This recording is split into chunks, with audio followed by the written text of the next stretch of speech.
All right, this is an interesting project because it's there's a tripping hazard at the top, and we'll see that when we go to install it. And so I've recommended that we use the zero intrusion kit to avoid the tripping hazard at the top. Okay. So and where is the power coming? The power is going to be at the top. The power is on the top.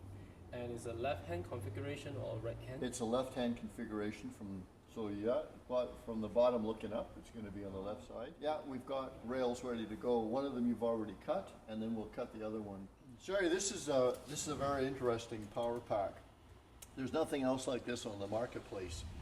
The other stair lifts have a rack and pinion, which means that there's teeth on the rail, and then there's also a pinion inside the motor. So here's the power pack that Handicare provides for us, and you can see that there are 4 motors on here, and I'll show you this. I'll flip this over in a second to show you how this works. But if any one of these fails, so 1, 2, 3, or 4 of them fail, if 1, 2, or 3 of them fail for some reason, then it'll keep working. So we add some redundancy to the safety for the client, just because we have 4 motors on here.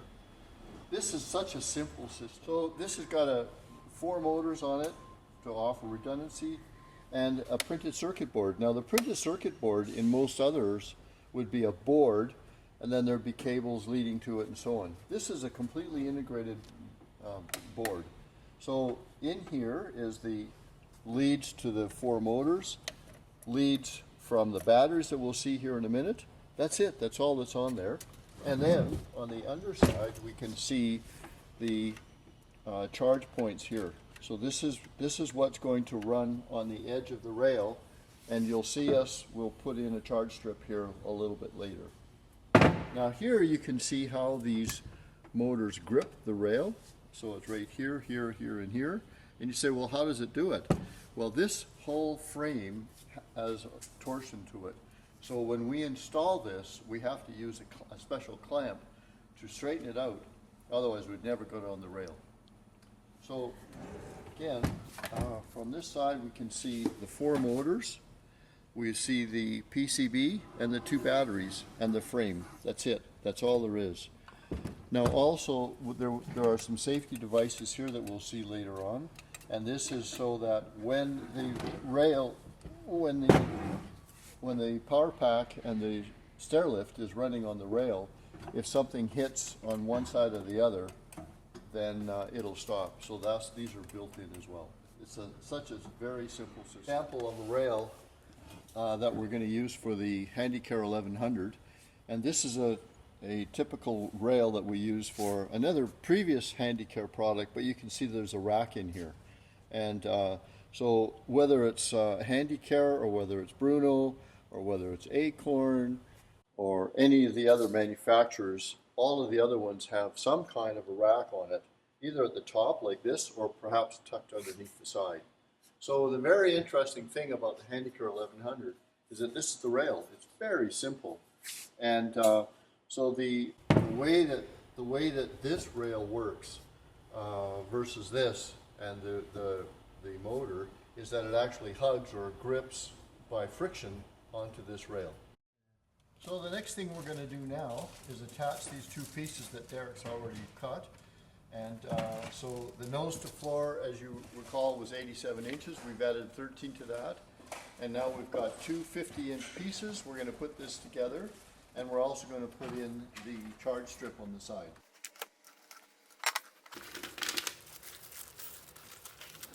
What is this piece, Derek?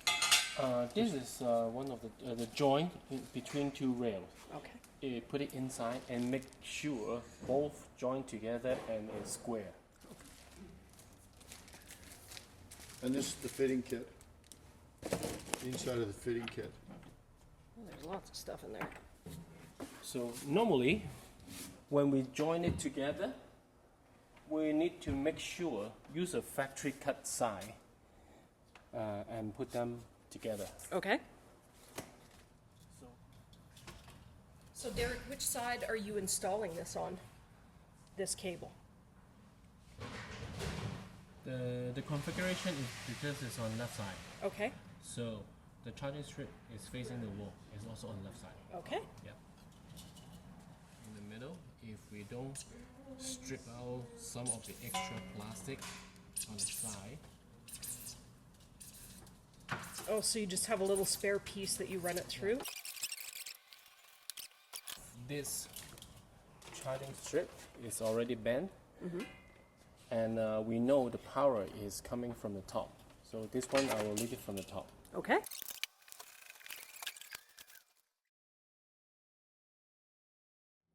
Okay, so can you tell us, Phil, a little bit about what you discovered during the consultation when you were doing this installation? Is it being installed inside the home or in the garage, or where's that happening?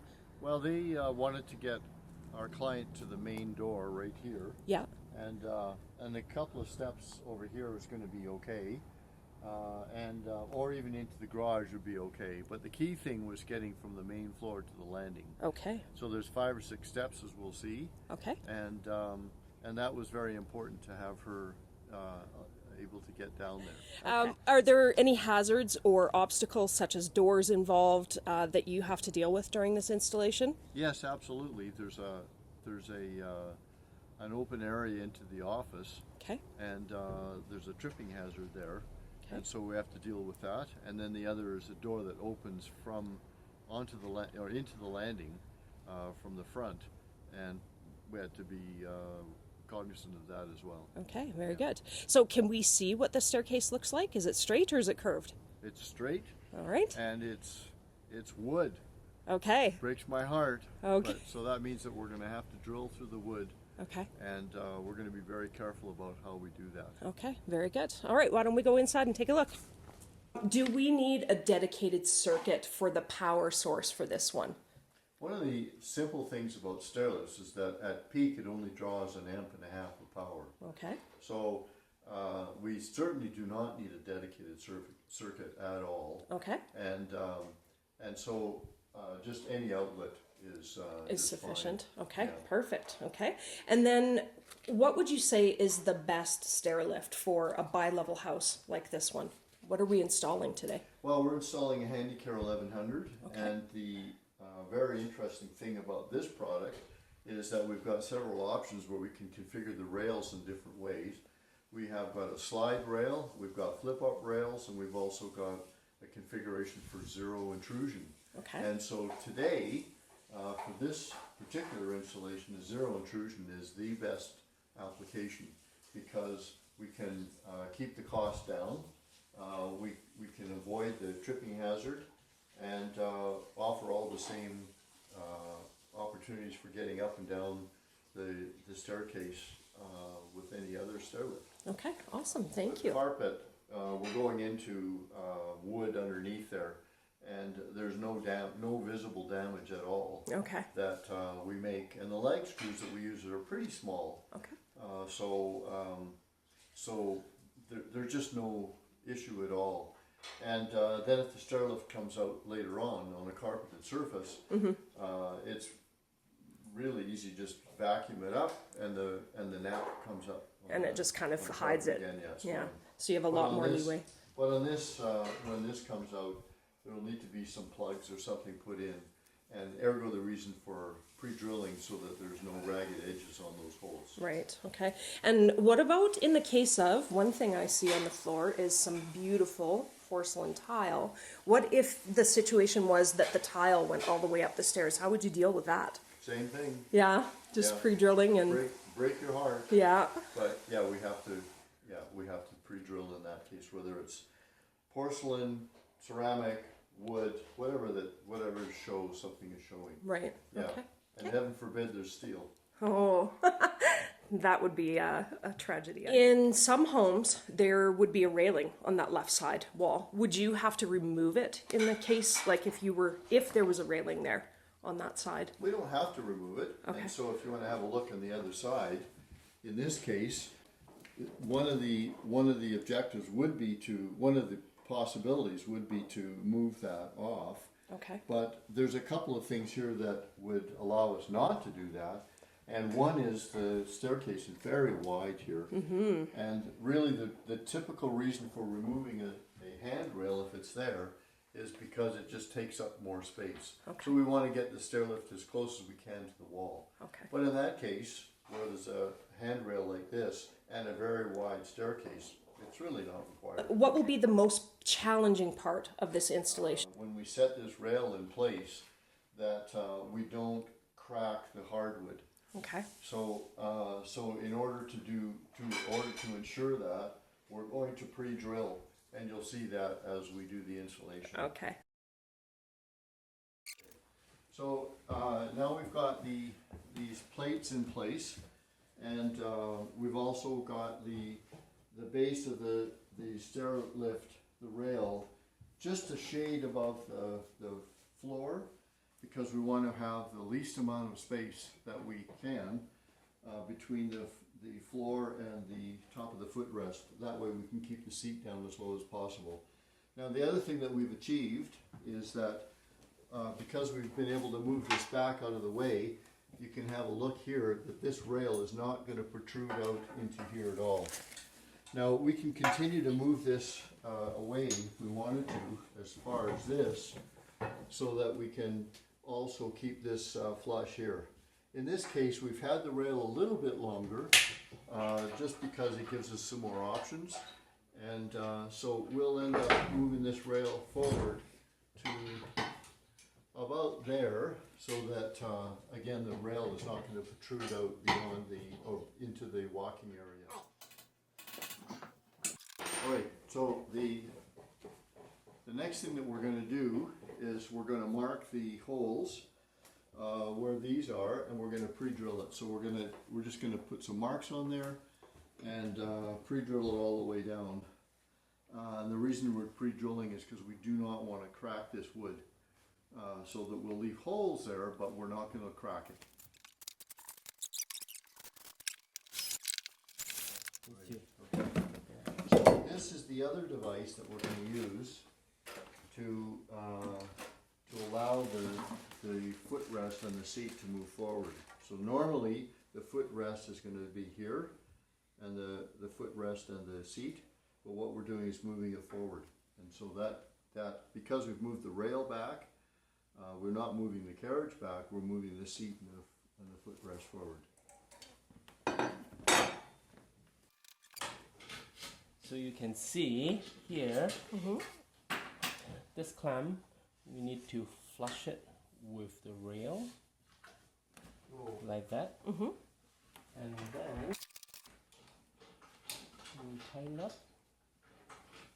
What does this clamp do? This clamp is, you see the hook, to prevent it running out of the rail. Okay, so another safety feature built in. Yep. So the interesting thing about these seats is that they can be used for either the left or right hand. And when Derek lifts this up a little bit, you'll see that there's two sets of swivels. So what we're going to do is we're going to use the right one, and because that way it allows the whole seat to swivel this way. Gotcha.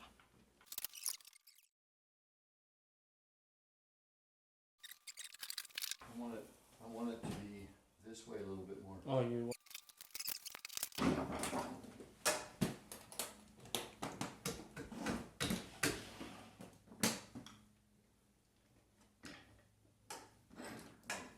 So what I'm doing here, Alan, which is seems a little counterintuitive, but I'm setting this so it's tilted here this way a little bit. It just gives you another sense of security. If you're tilted this way, it feels odd, but this way it doesn't. Okay.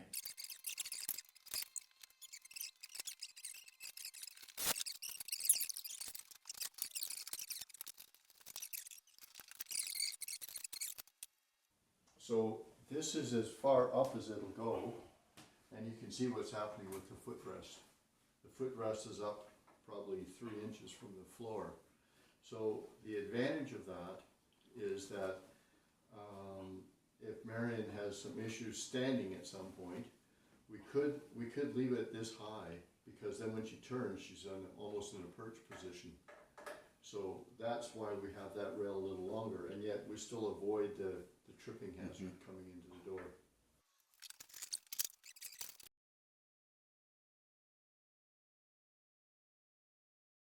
Okay, and so feet on the footrest. Yeah, you got it. And now just keep going down. So now if anything were to stop, if anything were to touch that, then it would stop. But you're going to go all the way to the bottom, and don't worry about where it gets to. It's going to stop at the bottom.